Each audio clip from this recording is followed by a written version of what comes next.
आप सभी का स्वागत है आपके अपने channel chalk and duster academy में एक बार फिर। और आज आप देख सकते हैं ये जामिया मिल्लिया इस्लामिया की एमए उर्दू की जो रिज़ल्ट है वो आ चुका है, जिसको आपको डॉक्यूमेंट वेरिफिकेशन 7 से लेकर 10 अगस्त तक आपको डिपार्टमेंट ऑफ उर्दू में करना होगा। आप देख सकते हैं इसमें जो कट ऑफ गई है, जिसमें जनरल की 63.75, मुस्लिम की 16, मुस्लिम ओबीसी और एसटी की 58, मुस्लिम वुमेन की 55, जम्मू कश्मीर की 45 और केएम की जो है 47 गई है।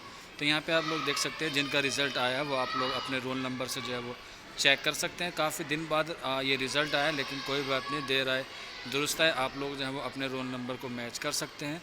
और बाकी की इन्फॉर्मेशन के लिए आप लोग चौक एंड डस्टर अकेडमी के ऑफिशियल नंबर 9045220432 पे हमसे रब्ता कर सकते हैं। यहाँ पर आप लोग देख सकते हैं वेटिंग लिस्ट जो है वहाँ पर जो है जारी कर दी गई है। इनको जो बच्चे कंफर्म हो जाएंगे उसके बाद जो है वो इन बच्चों का नाम आएगा। हालांकि 3 से 4 जो है हमें यहाँ पर लिस्ट जो है वो देखने को मिलती है। तो आज की वीडियो में इतना ही था।